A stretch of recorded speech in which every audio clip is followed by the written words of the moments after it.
సుమన్ టీవీలో మీ business promotions కోసం ఈ కింది నెంబర్ను సంప్రదించగలరు.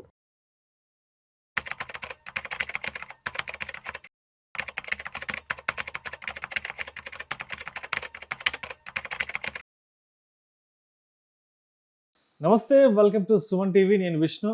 ప్రస్తుతం నాతో పాటు certified financial planner doctor Bachchu Anil Kumar గారు ఉన్నారు. సార్తో మాట్లాడదాం.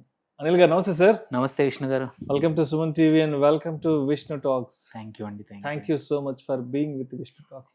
థ్యాంక్ యూ అండి. సో అనిల్ గారు, ఈ వీడియోలో కాస్త డీటెయిల్గా సిబిల్ స్కోర్కి సంబంధించి రీసెంట్గా వచ్చిన కొన్ని గైడ్ లైన్స్ గురించి మాట్లాడదాం.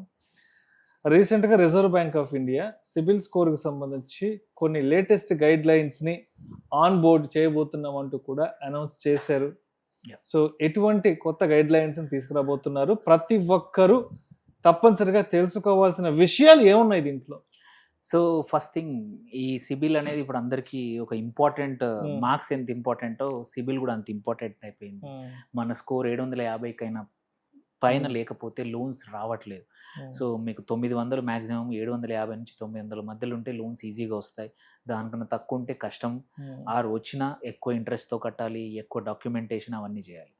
సో ఇప్పుడు ఏంటంటే ఒక మేజర్ ప్రాబ్లం ఏముండింది, ఇప్పుడు కరెంట్లీ సిబిల్ అనేది నెలకు ఒకసారి అప్డేట్ అయ్యేది.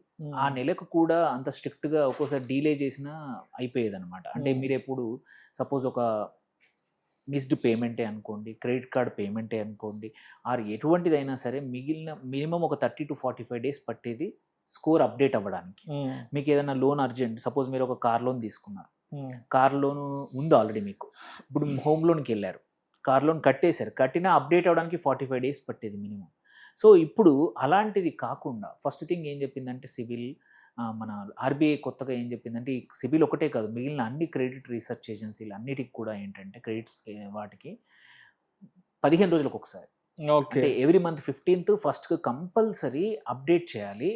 ఇది ఆర్బీఐకి అప్డేట్ చేయాలి, స్కోర్ కూడా అప్డేట్ చేయాలి. సో దేర్ బై ఏంటంటే ఏదైనా అప్డేట్స్ ఏవైతే ఉంటాయో చాలా ఫాస్ట్గా అయిపోతాయి. సో దీనివల్ల ఏంటంటే మనకి ఏదైనా వెయిట్ చేయాల్సిన అవసరం లేదు. మనము suppose credit card balance carry forward చేసినా కానీ ఏవైనా సరే ఇమ్మీడియట్గా అప్డేట్ అయిపోతాయి. సో ఇప్పుడు నెలకి ఏంటంటే 2 సార్లు అప్డేట్ వస్తుంది. సో దీనివల్ల ఏంటంటే ఒకటి మంచిది, ఏది తొందరగా అప్డేట్ అవ్వడం, కానీ సెకండ్ ఏంటంటే మనం కూడా చాలా జాగ్రత్తగా ఉండాలి. మనది ఇమ్మీడియట్గా అప్డేట్కి వెళ్ళి సపోజ్ ఒక మనం ఈఎంఐ మిస్ అయ్యాము, క్రెడిట్ కార్డ్ పేమెంట్ మిస్ అయ్యాము, or personal loan payment miss అయ్యాము, దాని ఎఫెక్ట్ అనేది ఇంతకుముందు ఒక 1 month పట్టాల్సింది ఇప్పుడు ఇమ్మీడియట్గా అయిపోతుంది. ఎందుకంటే ఎవ్రీ 15th అప్డేట్ అయిపోతూ ఉంటుంది. సెకండ్ వచ్చేసి ఇంకోటి ఏంటంటే ఇప్పుడు రియల్ టైం అప్డేట్స్. సో ఏమైంది, ఇంతకుముందు ఒక్కోసారి బ్యాంకులు మన పేరు మీద క్రెడిట్ ఎంక్వైరీ చేసినా మనకు మెసేజ్ వచ్చేది కాదు. బట్ ప్రతి ఎంక్వైరీ వల్ల 1-2 పాయింట్లు తగ్గిపోయేటి. అంటే ఈవెన్ నువ్వు లోన్ తీసుకోకపోయినా సరే ఎంక్వైరీ రేస్ చేస్తే చాలు, అది హార్డ్ ఎంక్వైరీ అంటారు అనమాట. హార్డ్ ఎంక్వైరీ వల్ల కంపల్సరీ పాయింట్స్ తగ్గేటి. సో ఇప్పుడు అలా ఎవరు చేసినా సరే నీకు ఇమ్మీడియట్గా రియల్ టైం నోటిఫికేషన్ వస్తుంది.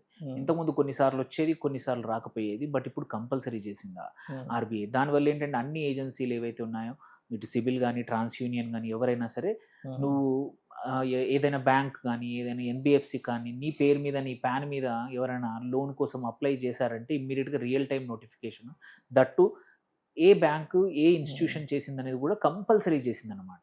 సో అదొక మేజర్ చేంజ్. దానివల్ల ఏంటంటే మనకి ఇబ్బందులు రాకుండా, మనం ఎవరైనా మనకు తెలియకుండా లోన్ అప్లై చేసినా అవి కూడా మనకి తెలిసిపోతాయి అన్నమాట రియల్ టైం. దాన్ని బట్టి మనం కంప్లైంట్ చేసుకుంటే మనం క్రెడిట్ స్కోర్ని కాపాడుకోవచ్చు.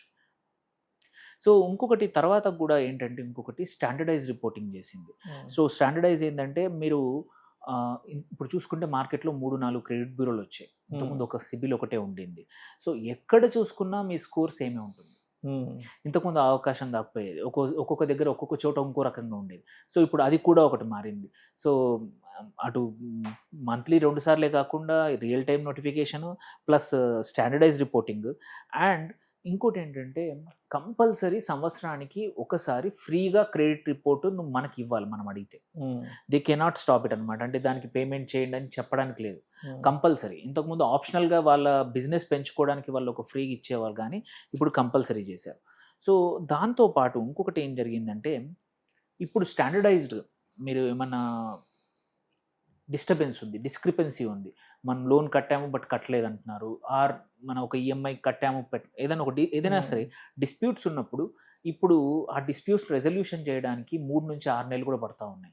దానివల్ల ఏంటంటే ఒకటి నీకు ఇంట్రెస్ట్లు పెరిగిపోతూ ఉంటాయి, అన్ని రోజులు నీ negative credit score, CIBIL score అనేది అట్లాగే డౌన్ ఉంటుంది. అట్లా కాకుండా ఇప్పుడు ఏంటంటే కొత్తగా వచ్చిన వాళ్ళ ప్రకారం 30 డేస్లో కంపల్సరీ మనం ఏదైతే డిస్ప్యూట్ కోసం మనం అడ్రస్ చేసామో, గ్రీవెన్స్ కోసం కానీ పెట్టామో 30 రోజుల్లో కంపల్సరీ వాళ్ళు యాక్ట్ చేయాలి.